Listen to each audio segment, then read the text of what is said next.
The first snow of December 1899 drifted across Vienna like pages torn from an unwritten score, each flake a silent note waiting to be sounded. Somewhere beyond the Rathausplatz crowds and the cheerful clang of tram bells, a modest apartment on Gardegasse held a man who had not stepped outside its narrow threshold for almost 2 years. Johannes Eisenberg, once proclaimed the next waltz king, sat at his piano, cheeks lit by a lamp's trembling flame, listening for music that refused to arrive. Johannes's deafness was peculiar. He could hear ordinary noises, the rattle of coach wheels, the scrape of a match, the dull thud of his own heartbeat, but melody eluded him. It was as though the very concept of harmony had packed its bags and fled. Physicians proposed exhaustion, hysteria, or fashionable ennui, each prescription more useless than the last. So he withdrew, filling ledger upon ledger with silent staves, hoping that if he wrote enough measures, the sound would shame itself into existence. It never did. On the afternoon our story truly begins, an unexpected knock jolted Johannes from another futile attempt at composing. He opened the door a cautious inch, seeing first an ungloved hand speckled with ultramarine, then a face he recognized from art salon gossip columns. Clara Vogel, a painter given to color-drenched canvases that shocked the Viennese bourgeoisie. "Pardon the intrusion," she said, sweeping snow from her hat brim, "but Herr Eisenberg inhabits this address, yes?" "He inhabits?" Johannes replied, not yet admitting it was himself. "I'll—" Clara produced a letter sealed with carmine wax. "Your publisher begged me to deliver this. He's become superstitious, believes artists should carry news to artists." She tilted her head, studying the dim room behind him. "May I enter? My fingers are numb." Reluctantly, Johannes allowed her inside. As she crossed the threshold, the faintest vibration stirred the air, a tremor like a distant violin warming its strings. Johannes blinked, startled. He thought the sensation a phantom. Yet when she removed her coat, revealing an apron spattered with vermilion, chrome yellow, and sap green, the tremor blossomed into a chord. It was soft, uncertain, but undeniably music. He pressed a hand against the piano lid as though steadying himself. Clara noticed. "Are you ill?" He shook his head, but words failed. Instead, he asked, "Your paints, where are they now?" "In my satchel," she said, lifting it. "Fresh from the supplier. Why?" "I heard—" "No, that's impossible." Johannes swallowed. "Would you humor a madman? Open them." Intrigued rather than alarmed, Clara laid her palette on a small table. She unscrewed a jar of cadmium red, dipped a palette knife, and folded in a dab of white. As the colors swirled, Johannes heard a flute trill, bright and skipping. When she added cobalt blue, a mellow horn joined. His knees buckled. He collapsed onto the piano bench, laughing and weeping at once. "You hear something?" Clara whispered, half delighted, half frightened. "Music!" Johannes gasped. "I hear music only when you mix colors." Clara's hand hovered over the next pigment. "Then let us keep mixing." So began a partnership born of miracle. Day after day she returned, each session revealing new harmonies. Ochre combined with viridian produced a stately oboe. Alizarin crimson, tempered by Payne's gray, released a sorrowful cello. Even the scrape of her palette knife across a glass slab carried percussion, a brushed snare beneath the growing orchestra. At first, Johannes simply listened, starved ears devouring every note. Soon, though, composer instinct surged back. He jotted fragments on staves, shaping the sounds into primary themes. Clarath curiously read over his shoulder. "This passage," she said, touching a triplet figure, "matches the rhythm I use when I blend in circles." She demonstrated, swirling raw sienna and ivory black, conjuring a bassoon that chuckled through his draft. They experimented. If Clarath splashed turpentine, cymbals crashed. If she pressed a rag to lift wet paint, A mute descended over brass. Not every accident was pleasing. A misjudged mix of emerald and lead-white shrieked like rusted gates, and both artists learned limits. Yet each limitation clarified their shared vocabulary. Mid-December, Clara arrived with the announcement that the Secession Gallery had offered her its upper rotunda for a New Year's Eve exhibition. "They want something monumental," she said, eyes alight. "A canvas so vast, spectators feel swallowed by color." Johannes felt a flutter of fear and hope. "And our music?"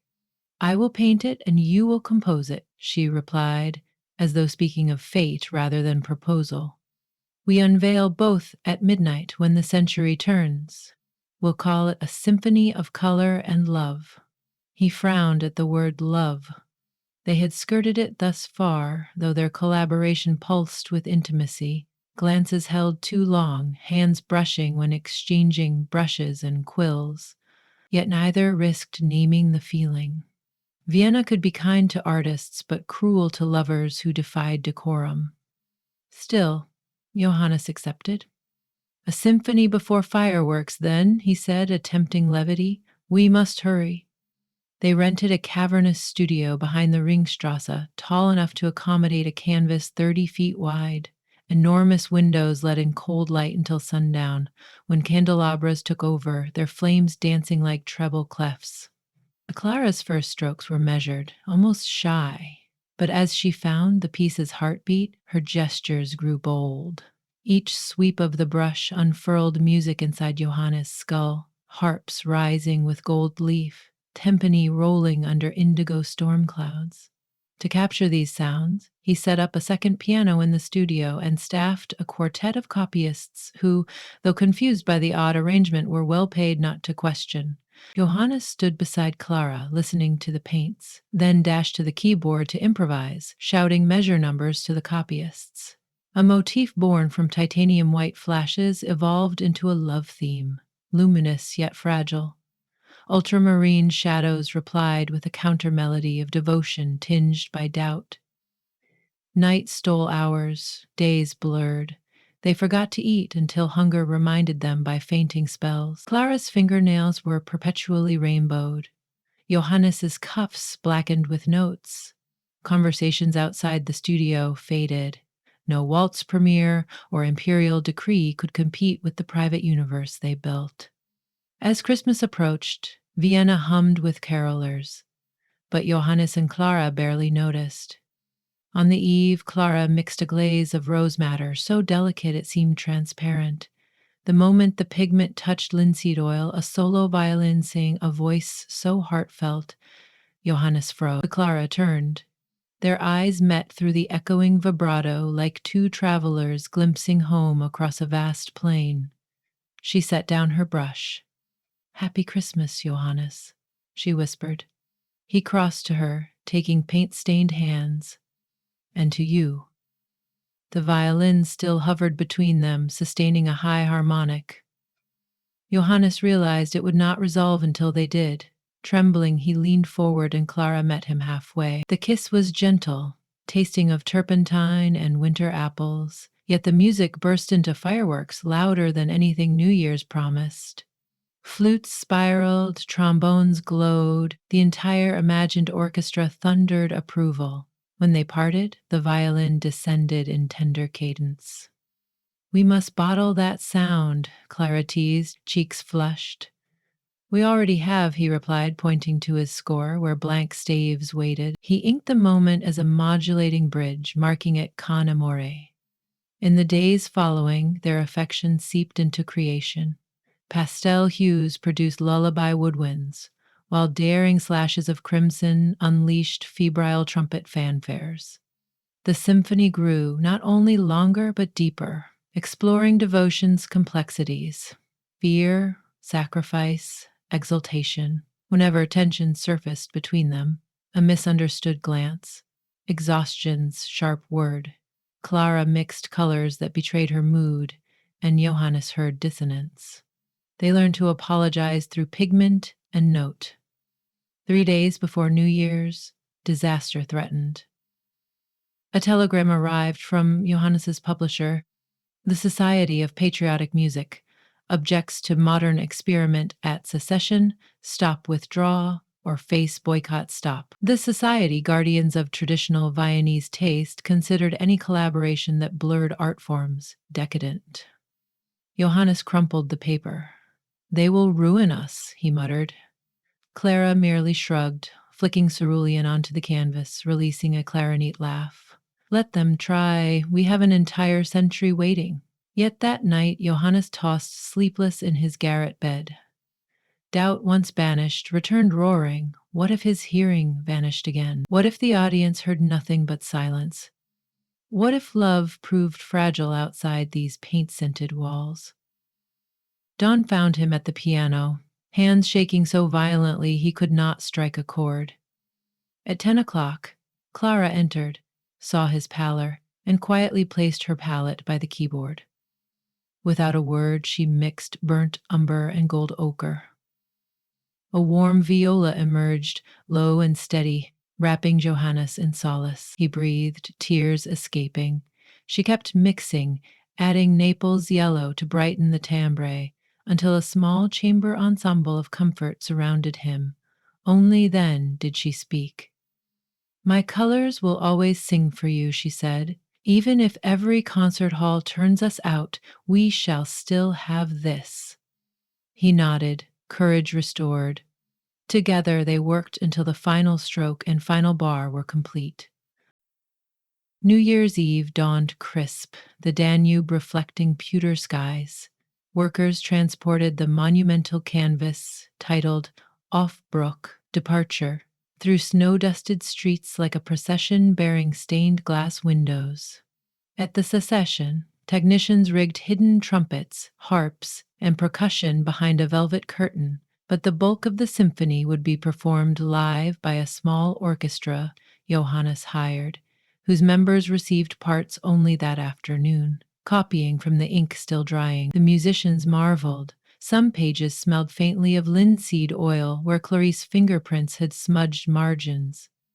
By 10 o'clock, a fashionable crowd gathered, top hats brushing mistletoe, women in peacock feathers contrasting the gallery's white stone.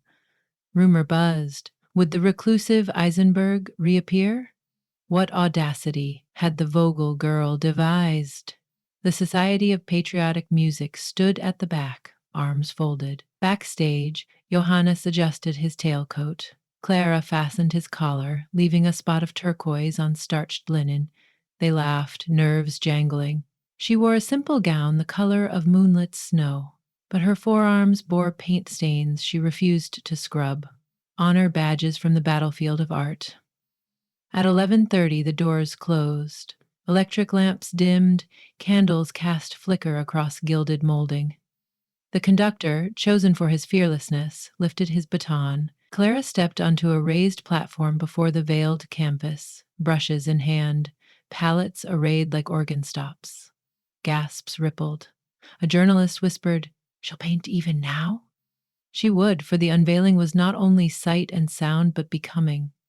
As the first soft chords bloomed, a hushed pairing of violin and clarinet, Clara applied a translucent wash of lavender across the canvas, its moisture catching light. Johannes, standing side stage, heard the color as a distant sunrise horn. The audience did not, yet sensed something uncanny in the mingling of brush and bow. The second movement began, with the early motif birthed from titanium white, a love theme introduced by solo flute. Clara, pacing, flicked droplets of zinc white that settled like snow on lavender plains. Each droplet's landing chimed inside Johannes's mind a celeste. He grinned at the private wonder. Slowly, the piece built toward its Christmas kiss. The bridge marked Con Amore. Clara mixed rose madder again, heart thudding. As the orchestra reached the suspended high note, she laid the pigment in a single caress across the center of the canvas. Johannes's chest felt squeezed by reverence. Without planning, he stepped forward, meeting her eyes across the stage lights. The Society of Patriotic Music leaned closer, prepared to pounce on impropriety. Then midnight fireworks, scheduled by the city, began to crack outside, premature by 5 minutes. thuds rattled the gallery, smoke seeped through upper windows, and brilliant colors splashed across panes. Startled, Clara's hand slipped. A streak of violet sliced through her rose band. The orchestra, reacting to the sudden explosions, faltered. But Johannes lifted his arms, conducting alongside the maestro. He signaled for the brass to mimic the thunder, for percussion to emulate crackles, for strings to sustain the violet error and turn it into revelation. The musicians obeyed, improvising with trust. Clara, catching his intent, embraced the disruption, throwing prismatic bursts onto the canvas in rhythm with rockets outside. The Connemore Bridge transformed into a cadenza of jubilation. At the stroke of 12, church bells joined the cacophony. The conductor slammed final chords, cymbals collided, and Clara flung her last fistful of gold pigment skyward. The canvas, half finished, half transcendent, glimmered under falling dust like a galaxy birthed before the assembly's eyes. Silence followed, thick, held, miraculous. Then applause burst, dwarfing fireworks. Even the Society of Patriotic Music could not withhold marvel. Some still scowled, but more cheered. A few wept, uncertain whether at paint, music, or something sewn between. Johannes crossed to Clara, taking her hand. The turquoise spot on his collar gleamed. She squeezed back, laughing through tears. They bowed once, twice, and again, until the crowd's tide ebbed. Afterward, while patrons spilled into Karlsplatz to watch lingering fireworks, Johannes and Clara stayed inside the rotunda. Only a janitor remained, sweeping glittering pigment from the floor. They faced the canvas, now silent, yet its colors still hummed for them alone. "Will you hear music tomorrow?" Clara asked, voice low. "I believe so," Johannes answered, "as long as you keep mixing colors. And if someday I tire of painting, then we'll find new alchemy," he said. "I may hear it in your laughter, in the rustle of sheets, in children's footsteps, his children's footsteps, his children's footsteps. His children's footsteps is good enough for any harp to speak of theories felt daring. The point is, nothing of us ends tonight. The century is very young." She leaned against him. Outside, another rocket burst, casting crimson through stained glass. The reflected light painted them both, and in that warmth, Johannes heard not a symphony, nor even a single instrument, but a simple two-note lullaby, heartbeat answering heartbeat. It was enough to carry them forward into years unwritten, into a world ready to be colored and scored again and again.